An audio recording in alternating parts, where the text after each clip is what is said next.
말씀을 전해드리기 전 교회 광고를 드리겠습니다. 첫 번째로 계속되는 코로나19가 빨리 해결이 되어 정상적인 삶으로 다시 돌아가고 다 함께 모여 예배드릴 수 있도록 계속해서 기도해 주시길 부탁합니다. 무엇보다도 코로나19 퇴치를 위하여 수고하시는 모든 의료진들과 그 외에 수고하시는 모든 분들을 위하여 계속해서 기도해 주시면 감사하겠습니다. 두 번째, 썸머타임 오늘 시작되었습니다. 시간에 착오 없으시길 바라고요. 여러분들 삶 속에 계속해서 건강하게 잘 지낼 수 있기를 간절히 바랍니다. 세 번째는 사순절 넷째 주간이 시작되었습니다.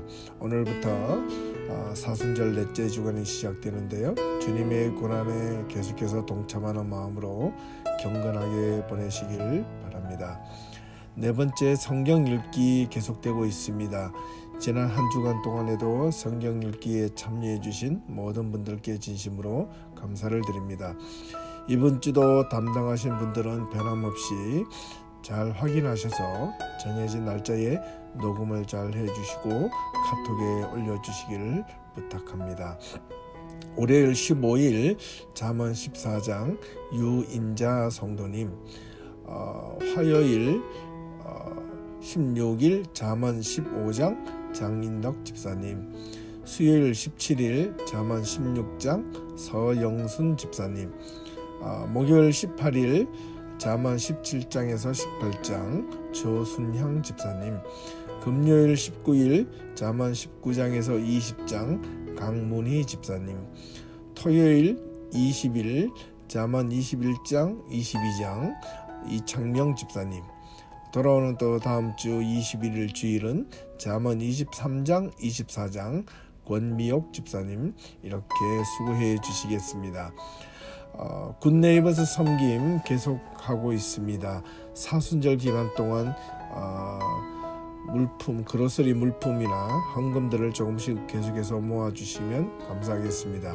부활절에 함께 따로 모아서 난민 사역하는데 사용하도록 하겠습니다.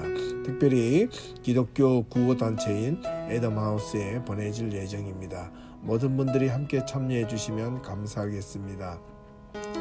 여섯 번째, 다음 주 주일 설교는 굿네이버스 섬김 물품 보내는 것과 선교와 관련하여 우리 교회 선교 목사이신 임재랑 목사님께서 선교 관련된 설교를 해 주시겠습니다. 일곱 번째, 헌금은 김재훈 권사님이나 신호식 집사님께 연락해 주시거나 보내주시기를 부탁드리고요. 계좌 이체를 원하시는 분은 직접 헌금을 은행에 가셔서 아래 계좌로 이체해 주시고 김재훈 권사님께 꼭 연락 주시기를 부탁합니다. 감사합니다.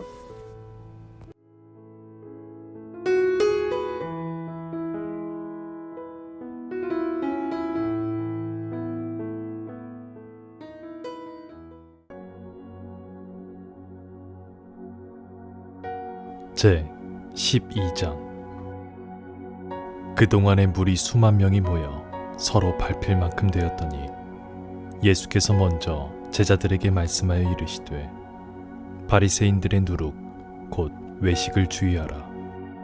감추인 것이 드러나지 않을 것이 없고 숨긴 것이 알려지지 않을 것이 없나니, 이러므로 너희가 어두운 데서 말한 모든 것이 광명한 데서 들리고 너희가 골방에서 귀에 대고 말한 것이 지붕 위에서 전파되리라. 내가 내 친구 너희에게 말하노니, 몸을 죽이고 그 후에는 능히 더 못하는 자들을 두려워하지 말라. 마땅히 두려워할 자를 내가 너희에게 보이리니, 곧 죽인 후에 또한 지옥에 던져 넣는 권세 있는 그를 두려워하라. 내가 참으로 너희에게 이르노니 그를 두려워하라. 참새 5마리가 2아사리온에 팔리는 것이 아니냐. 그러나 하나님 앞에는 그 하나도 잊어버리시는 바 되지 아니하는도다. 너희에게는 심지어 머리털까지도 다 세신 바 되었나니 두려워하지 말라. 너희는 많은 참새보다 더 귀하니라. 내가 또한 너희에게 말하노니, 누구든지 사람 앞에서 나를 시인하면 인자도 하나님의 사자들 앞에서 그를 시인할 것이요 사람 앞에서 나를 부인하는 자는 하나님의 사자들 앞에서 부인을 당하리라. 누구든지 말로 인자를 거역하면 사하심을 받으려니와 성령을 모독하는 자는 사하심을 받지 못하리라. 사람이 너희를 회당이나 위정자나 권세 있는 자 앞에 끌고 가거든 어떻게 무엇으로 대답하며 무엇으로 말할까 염려하지 말라. 마땅히 할 말을 성령이 곧 그때의 너희에게 가르치시리라 하시니라. 주님의 이름으로 환영합니다. 2021년 3월 14일 주일 예배를 우리가 함께 드리고 있습니다. 박세종 목사입니다. 지난 한 주간도 여러분 우리 모든 성도님들 주님의 은혜 안에서 평안하셨으리라 믿습니다. 작년 3월 둘째 주일 정확히 말하면 3월 15일 우리 교회 김인환 목사님께서 은퇴식을 가졌습니다. 감사하게도 우리 목사님께서 은퇴식을 마치고 난 그 다음 주부터 코로나19로 인하여 팬데믹이 선포되고 우리가 함께 모여 예배 드리지 못한 지가 벌써 만 1년이 되었습니다. 그때 우리 목사님을 위한 은퇴식을 하지 못했다면 아마 지금까지도 그렇게 목사님을 위한 은퇴 예배를 드리지 못했을 것 같습니다. 지금 돌아보니 참 감사하고 다행스러웠던 것 같습니다. 바라기는 우리 목사님을 위해서 더 많이 기도해 주시기를 꼭 부탁을 드리겠습니다. 우리 목사님께서 더욱더 강건하셔서 우리 교회를 위해서 묵묵히 그리고 계속해서 기도해 주시리라 믿습니다. 우리 모든 성도님들 우리 원로 목사님을 위해서 많이 기도해 주시면 감사하겠습니다. 코로나19가 처음 시작할 때 이렇게 오래 갈 줄은 그 어느 누구도 쉽게 예측하지 못했습니다. 하지만 시간이 조금씩 갈수록 상황이 더 큰 위기로 치닫고 급기야 팬데믹이 선언되고 지난 1년 동안 지난 금요일 저녁 기준으로 전 세계 인구 가운데 약 1억 2천만 명 이상이 코로나 확진자가 발생하였습니다. 그 가운데 사망자만 265만 명이 넘었습니다. 코로나 발생국은 무려 220개국에서 일어났습니다. 이곳 캐나다도 그동안 작년 한 해 동안 코로나 확진자가 무려 90만 명이 넘었고 그 가운데 사망자만 22,400명이 넘었습니다. 참 안타까운 상황이 아닐 수가 없습니다. 다행히 백신이 빨리 개발이 되어 지금 여러 나라에서 백신이 접종되고 있기는 하지만 전문가들의 의견에 의하면 이 코로나 팬데믹이 완전히 종식되려면 3년에서 5년까지 길게는 걸릴 수 있다고 합니다. 앞으로는 이런 일이 일어나지 않아야 하겠지만 만약 또 그렇게 더 큰 위기가 우리 앞에 발생할 때 이번처럼 우리가 이렇게 우왕좌왕 또는 당황해서는 결코 안 되겠습니다.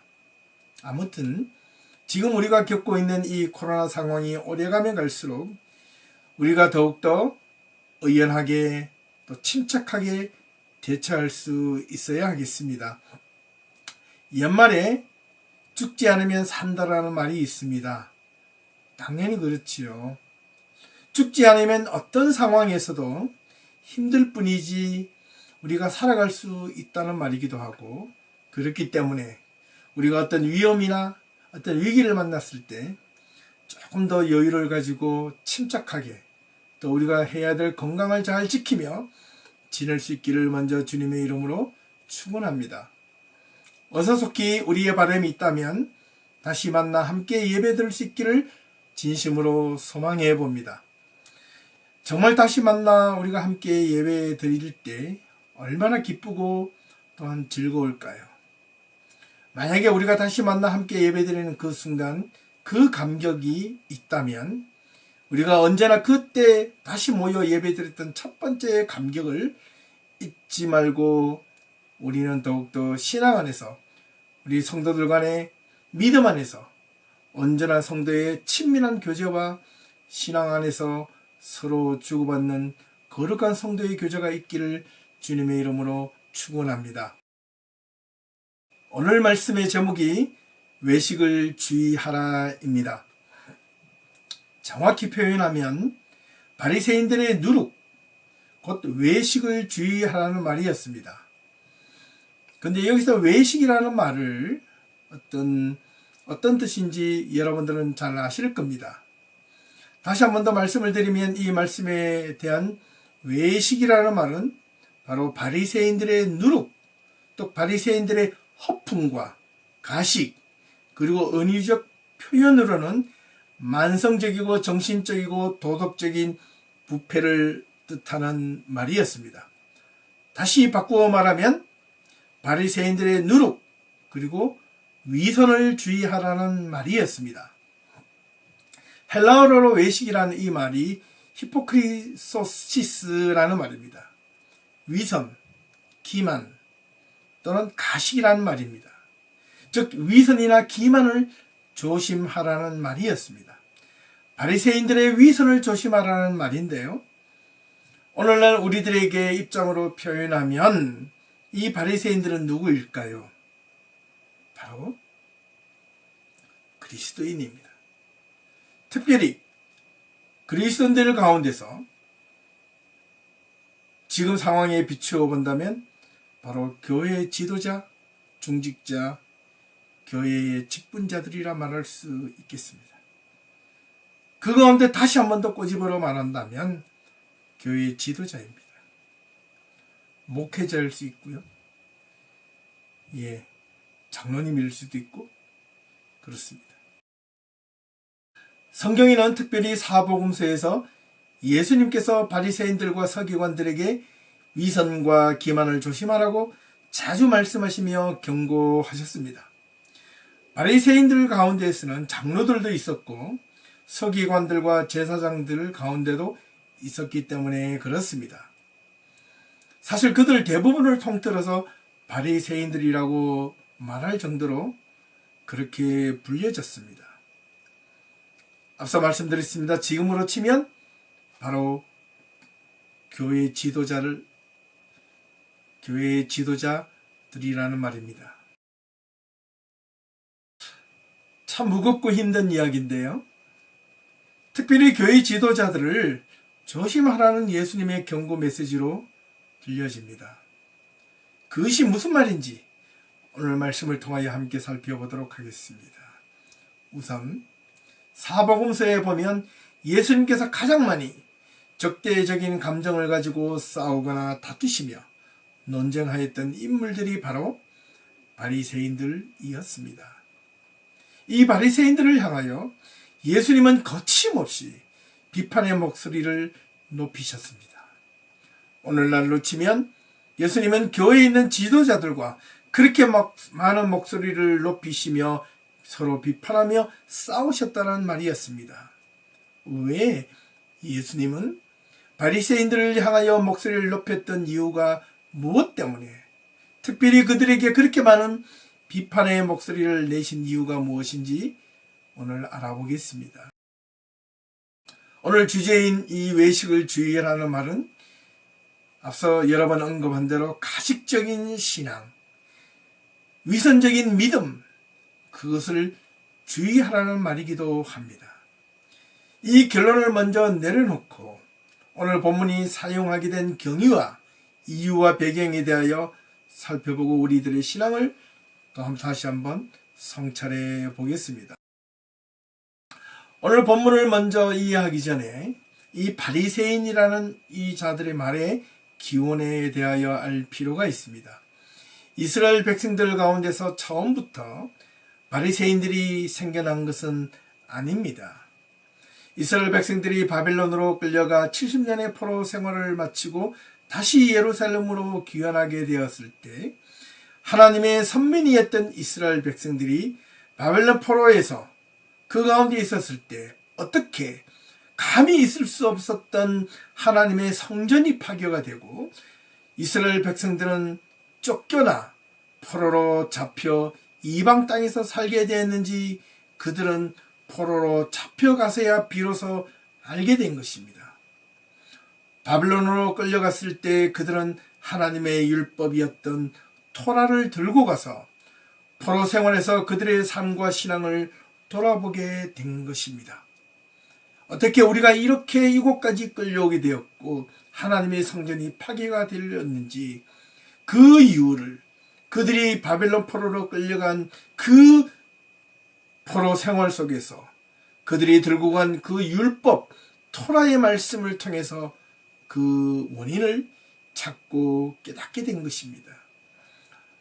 모세 이후에 끊임없이 모세를 통하여 경청하며 율법과 법도와 규례를 지키라고 말씀해 주었던 그 하나님의 말씀에 대한 회의함 때문에 그들은 하나님의 율법을 어기고 안 지키고 자기 마음대로 생각하고 눈에 보기에 보암직도 먹음직도 한 그 마음에 끌리는 대로 따라가다가 결국은 이렇게 자신들이 포로로 끌려오게 되었고 하나님의 성전마저 파괴되었다고 고백하게 된 것입니다.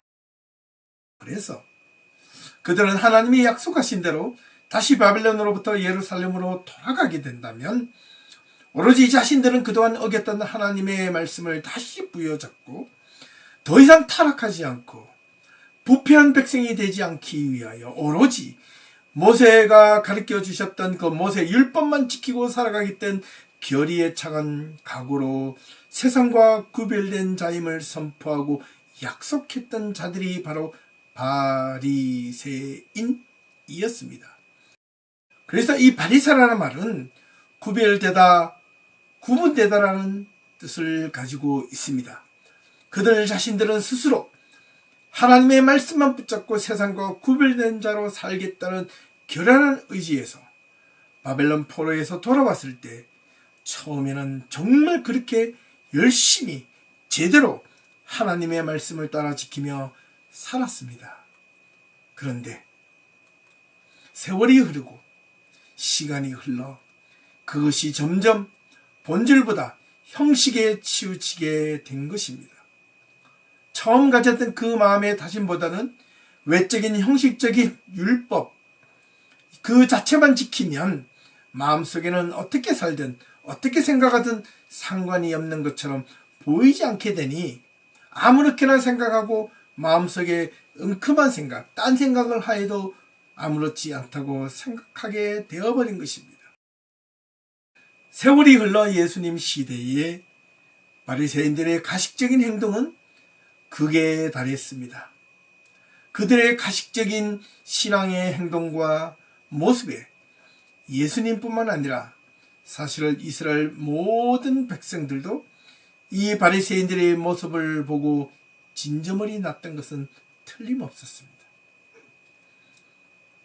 그들의 신앙에 대한 가식적인 모습조차도 그 자체로도 다른 일반 백성들은 감히 따라할 수 없을 정도로 위선과 가식으로 가득 차 있었습니다. 그런 바리새인들을 향하여 예수님은 비판의 목소리를 가차없이 내뱉었다고 생각해 보십시오. 그들은 예수님에 대하여 어떤 생각이 들었을까요? 예수님이 바리새인들을 향하여 비판의 목소리를 높인 것만큼 바리새인들 역시 자기네들이 질서라 예수님을 향하여 어떻게 하면 예수님께 책을 잡아서 수모와 그의 기세를 꺾을 수 있을까 항시 고민하고 있었습니다. 사복음서 여러 곳에서 바리새인들은 예수님을 여러 번 자신들의 집으로 초청하여 식사를 나누시며 예수님과 정면 대결 또는 간접적인 시험을 하기도 했던 것을 우리는 쉽게 발견할 수 있습니다. 이제 오늘 본문을 좀 더 잘 이해하려면 사실 이 누가복음에는 앞선 11장 37절부터 13장 9절까지가 전체가 한 묶음으로 누가는 기록하고 있다는 것을 알아야 합니다. 이렇게 함께 보아야 하는데 오늘은 11장 37절에서 12장 12절까지만 보겠습니다. 혹 여러분들에게 조금 시간적 여유가 나신다면 예배 마치거나 또 이후에 다시 한 번 더 이 누가복음 11장 37절부터 13장 9절까지 천천히 한 번 더 정확하게 묵상해 보시고 읽어 보신다면 오늘 제가 말씀드린 부분들을 더욱 명확하게 이해하실 것입니다. 먼저 누가복음 11장 37절을 보면 한 바리새인이 자기와 더불어 예수님께 점심 식사하기를 초대하였다고 기록하고 있습니다. 여기서 다시 한번 생각해 볼 것이 있습니다. 바리새인들은 사실 예수님을 어떻게 생각했느냐 하면 세리와 죄인들과 함께 먹고 마시는 자로 비판했던 자들이었기 때문에 유대 정결법에 따르면 예수님은 분명 부정한 자이고 그로 인해 바리새인들의 집에 초청하거나 들여서는 안 되는 분이셨습니다. 그런데도 불구하고 이 바리새인의 집으로 예수님을 초청하여 함께 식사를 하기를 원했습니다. 식사를 함께 하면 안 되는데 왜 그들은 예수님을 자기의 집으로 초청하여 식사를 함께 하자고 하였을까요? 바리새인들이 예수님을 좋아서 집으로 초청하였을까? 아닙니다. 그것이 아니라 예수님을 시험하고 예수님이 책 잡히면 수모와 비판을 하기 위해서였습니다. 그리고 많은 사람들을 주변에 불러놓고 예수님을 수치를 주기 위해였습니다. 이 점을 먼저 알고 오늘 본문을 이해하시면 보다 명확한 뜻을 이해하실 수 있을 겁니다. 예수님께서 이 바리새인의 초청을 기꺼이 받아들이시고 바리새인의 집에 가서 자리하셨습니다. 그런데 예수님께서 식사하기 전 손 씻지 아니하심을 보고 바리새인이 보고 이상히 여겼다고 성경은 기록하고 있습니다. 유대 정결법에는 밖에 나갔다 들어오거나 식사하기 전에는 반드시 손을 씻어야 합니다.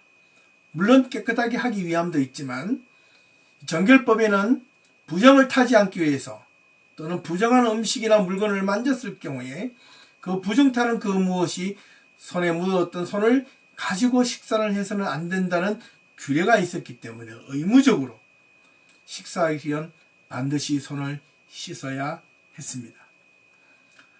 그런데 더구나 바리새인의 집에서 예수님은 손을 씻지 않고 식사를 하셨던 것입니다. 성경에는 나와 있지 않지만 두 가지를 유추해 볼 수 있습니다.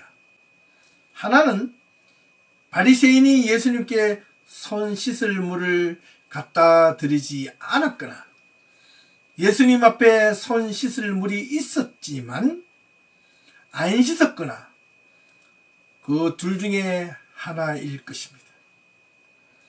아마 제 생각에는 첫 번째일 가능성이 있지 않을까, 그 가능성이 많습니다. 유추해 본다면 바리새인이 예수님께서 어떻게 하시나 시험해 보려는 의도가 많았기 때문에 아마도 물을 안 떠다 주었을 가능성이 높습니다. 다른 복음서나 다른 서신들, 그 누가복음 8장이나 여러 군데에 보면 그와 비슷한 내용이 있습니다. 그런데 예수님은 거기에 개의치 아니하시고 그냥 손을 씻지도 않으시고 덥석 음식을 잡아서 드셨던 겁니다. 그랬더니 예수님을 집으로 초청한 바리새인이 이상히 여겼다는 겁니다. 여기에는 아니 예수님이 왜 그러시지라는 말보다 그 뉘앙스에는 그렇지, 내 그럴 줄 알았어, 그럼 그렇지 라는 말과 뜻으로 이해하시면 훨씬 이해하기 쉬울 겁니다. 그런 행동에는 분명 바리새인이 예수님께 왜 식사하기 전 손을 안 씻었냐고 따져 물었던 것과 같은 내용입니다. 그때 예수님께서 바리새인들에게 이렇게 말씀하셨습니다. 38절에서 41절. 다쳤고자 예수님께서는 직격탄으로 직설적으로 바리새인들을 향하여 말씀하십니다.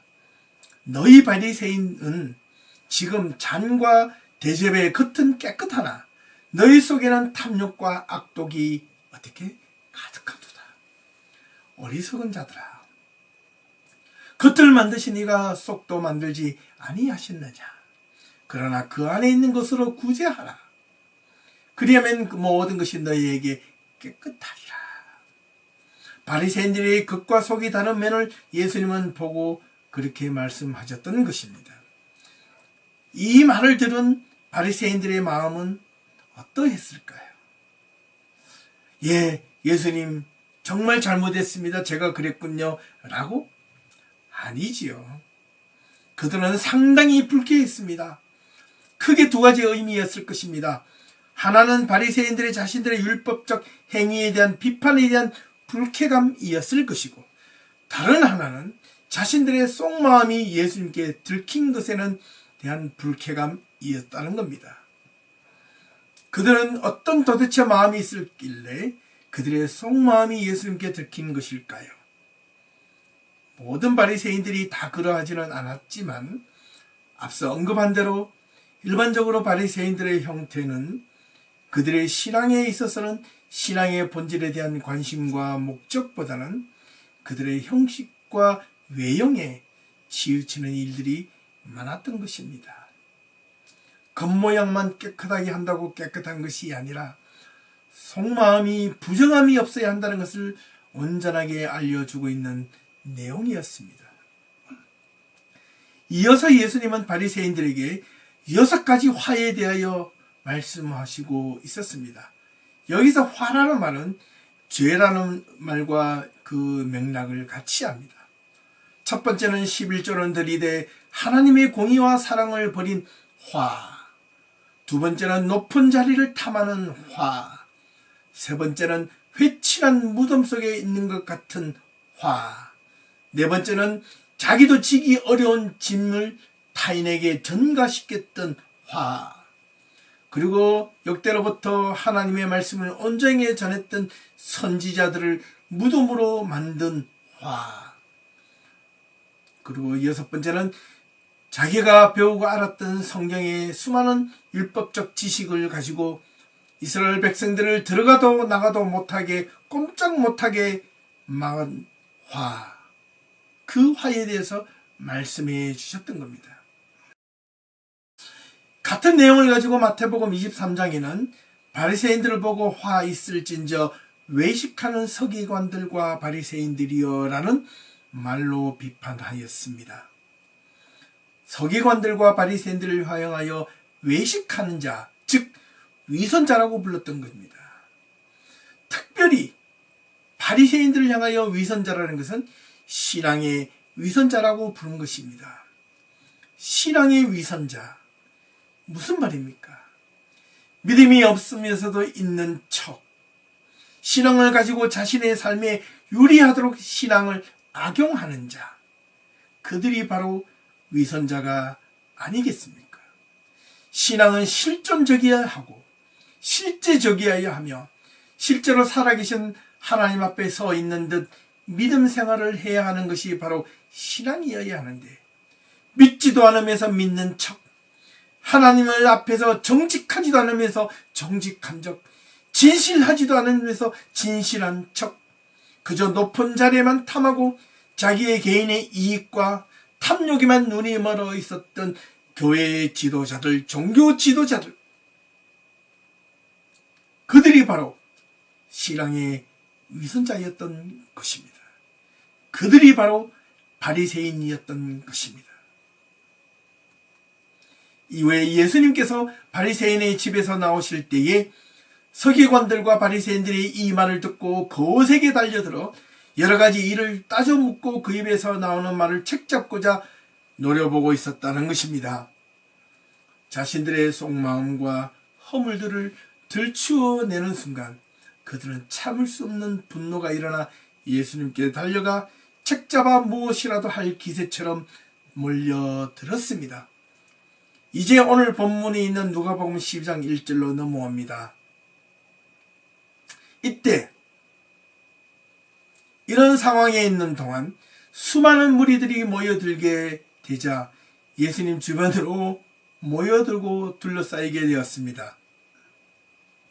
이때 예수님께서 옆에 있던 제자들을 향하여, 바리새인들을 향하여 말씀하시지 않고 제자들에게, 얘들아, 바리새인들의 누룩 곧 외식을 주의하라고 말씀하셨던 것입니다. 사랑하는 성도 여러분, 지금 우리들 상황으로 비유하여 말씀드려 보자면, 특별히 오늘 무거운 마음으로 여러분들께 간절하게 호소합니다. 오늘 이 시간 여러분들에게 저는 특별히 세상에 믿지 않는 자들도 그러하겠지만 특별히 믿는 자들의 거짓된 신앙과 가식된 신앙, 위선적인 신앙을 조심하시기 바랍니다. 여러분의 교회의 지도자들이 더욱더 만약에 가식적이고 위선적인 신앙을 가졌다면 더더욱 조심하셔야 합니다. 행여체가 여러분들 앞에 그런 모습이 보인다면 여러분들은 셋 중에 하나를 선택하셔야 합니다. 첫 번째는 우선적으로 말없이 기도해 주셔야 하고요. 두 번째는 진정으로 그 기도가 끝났을 때 감정이 아닌 진심으로 마음을 다해 조언과 권면을 진심 어리게 해 주셔야 합니다. 세 번째는 그래도 안 될 때는 어떤 분명한 결단을 내리셔야 합니다. 그 결단이 무엇인지는 여러분들에게 맡기겠습니다.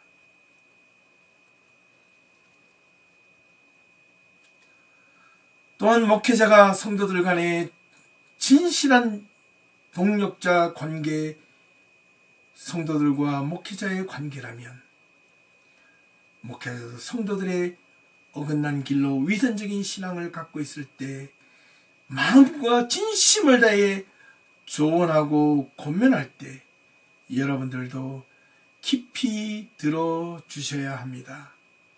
그것이 교회입니다. 그게 진짜 교회입니다. 그게 위선적인 신앙을 갖지 않는 첫 번째의 길입니다. 진정한 믿음의 관계, 신앙의 올바르고 확실한 그리스도 안에 있는 관계라면 교회의 지도자와 모든 성도들이 주 안에서 서로 신실한 믿음의 소통과 성령의 인도하심을 위하여 기도해야 가능합니다. 2절과 3절에 보면 감추어진 것이 드러나지 않을 것이 없고 숨긴 것이 알려지지 않을 것이 없나니 이러므로 너희가 어두운 데서 말한 모든 것이 광명한 데서 들리고 너희가 골방에서 귀에 대고 말한 것이 지붕 위에서 전파되리라. 이 말을 우리 한국 속담으로 비유하자면 낱말은 새가 듣고 반말은 쥐가 듣는다 했습니다. 숨겨질 일은 하나님 앞에서 그 어떤 것도 없을 것이라는 말입니다. 네가 아무리 마음속으로 숨기고 싶어도 하나님은 그 중심을 보시는 하나님, 그 중심을 통하여 네의 행동과 삶을 보시는 하나님이시라는 말로 대신할 수 있겠습니다. 4절에서 5절입니다. 예수님께서 제자들에게 마땅히 두려워할 것을 두려워해야 하는데 두려워할 필요가 없는 것을 두려워하지 말라는 것이었습니다. 이 말은 누구를 향해서 했던 말일까요?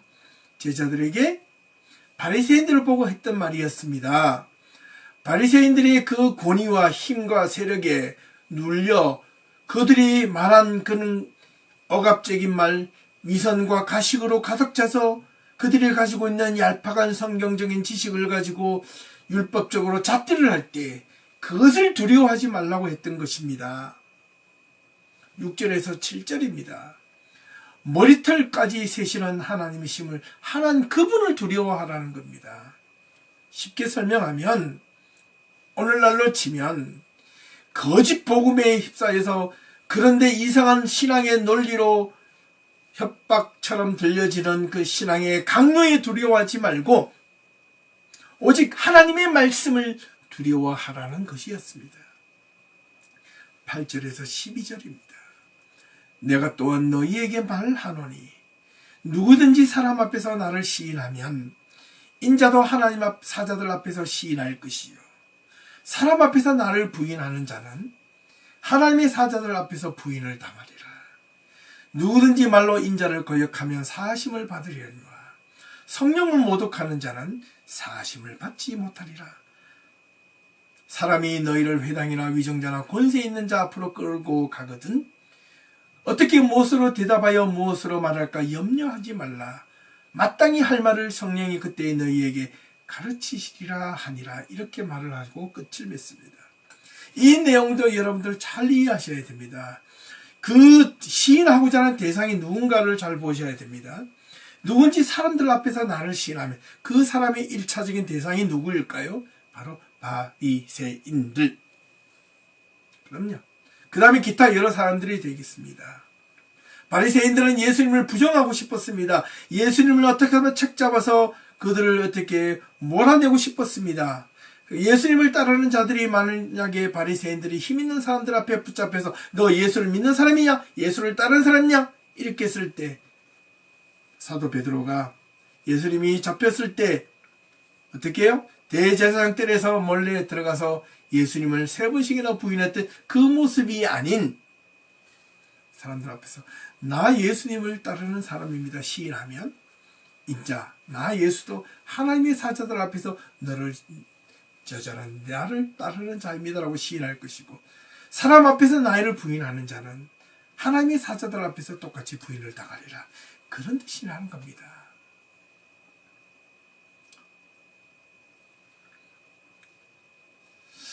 그리고 바리새인들은 힘 있는 자들이 너희를 끌고 와서 나에 대하여 물을 때 염려하지 말라는 말로 말을 맺고 있지 않습니까? 이제 결론을 맺어봅니다. 결국 예수님은 바리새인을 향한 위선과 가식을 주의하라는 말씀이셨습니다. 오늘날 우리의 삶으로 비유로 치면 우리 크리스천들을 향한 경고의 메시지나 다름이 없습니다. 특별히 요즘 여러 가지 문제로 불거지는 교회 안팎의 지도자들의 겉과 속이 다른 신앙생활을 하고 있는 모습과 비유될 수 있겠습니다. 1차적으로는 교회 지도자들이고 2차적으로는 모든 성도들까지 포함이 된다 하겠습니다. 왜냐하면 바리새인 그 자체가 이미 유대 신앙의 지도자들이었기 때문이고 그들은 그들이 가지고 있는 신앙의 기득권을 가지고 무지한 백성들을 자기 마음대로 율법적으로 판단하고 비판하기를 좋아했고 그들을 속마음이 어떻든 간에 겉보기의 신앙생활을 거룩한 척 잘하는 자들 그런 모습으로 칭찬하는 모습으로 보여졌던 것이 예수님은 역겨워하셨던 것입니다. 오늘 말씀을 통해 오늘 우리들의 상황과 비교하여 본다면 과연 진정 조심해야 할 것이 누구인가? 우리가 성도라면 우리가 조심하고 경계해야 할 자들은 세상에 믿지 않는 자들은 물론이지만 다름 아닌 믿는 자들이 아니라 하나님의 말씀을 잘못 인용하고 잘못 사용하고 또한 잘못 가르치고 있는 거짓 교사들, 교회 지도자들을 향하여 조심하라는 말이었습니다. 바리새인과 같은 교회 지도자들이 오늘날 여기저기 눈에 띄는 것에 대하여 참으로 안타까움을 금할 길이 없습니다. 제가 얼마 전 여러분들에게 말씀드린 바가 있습니다. 교회의 지도자가 바르게 서지 않으면 교회는 다른 곳으로 갈 수 있다고 말입니다. 바른 인식, 바른 교회관, 바른 신앙관, 하나님의 말씀에 오로지 근거하여 올바른 기독교 세계관을 갖지 아니하면 우리는 언제든지 이러한 신앙을 포장한 이데올로기에 사로잡힐 수 있음을 알아야 합니다. 바리새인들의 모습을 통해 예수님이 하신 경고의 메시지를 통하여 오늘 우리의 삶을 한 번 더 돌아볼 수 있으면 참 좋겠습니다.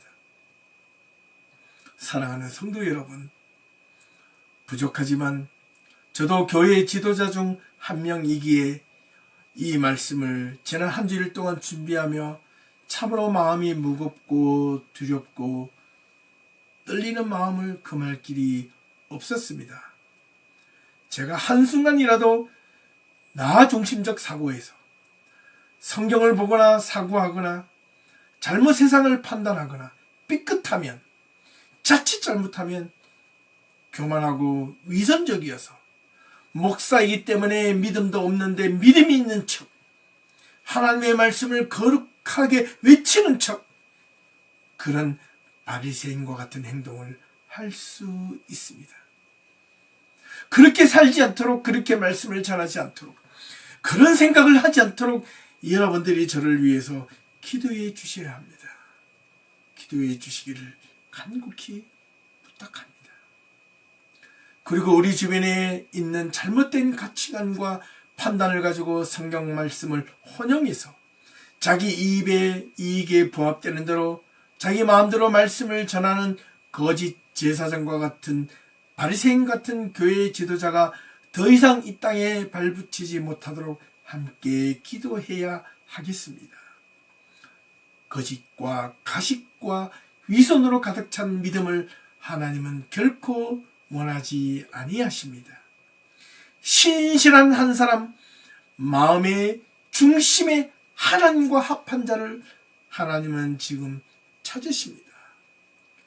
그렇게 하기 위해서는 진실해야 되고 애통해야 되고 마음이 청결해야 되고 의를 위하여 구하고 애쓰는 자가 되어야 합니다. 네, 눈물로 기도해야 합니다. 예. 이번 한 주간도 하나님의 말씀으로 오늘 주신 말씀을 통하여 힘을 입고 여러분들 신앙의 방향에도 흔들림이 없고 오로지 믿음의 정도를 걸어갈 수 있는 거룩한 성도님들이 다 될 수 있기를 주님의 이름으로 축원합니다. 함께 기도드리시겠습니다. 하나님 아버지 감사합니다. 바리새인들의 위선을 조심하라는 그 말씀이 오늘 우리 교회를 향하여 말씀하시는 것 같습니다. 교회 지도자들의 위선을 조심하고 교회의 지도자들이 스스로 마음가짐과 신앙가짐을 돌아보라는 말이었습니다.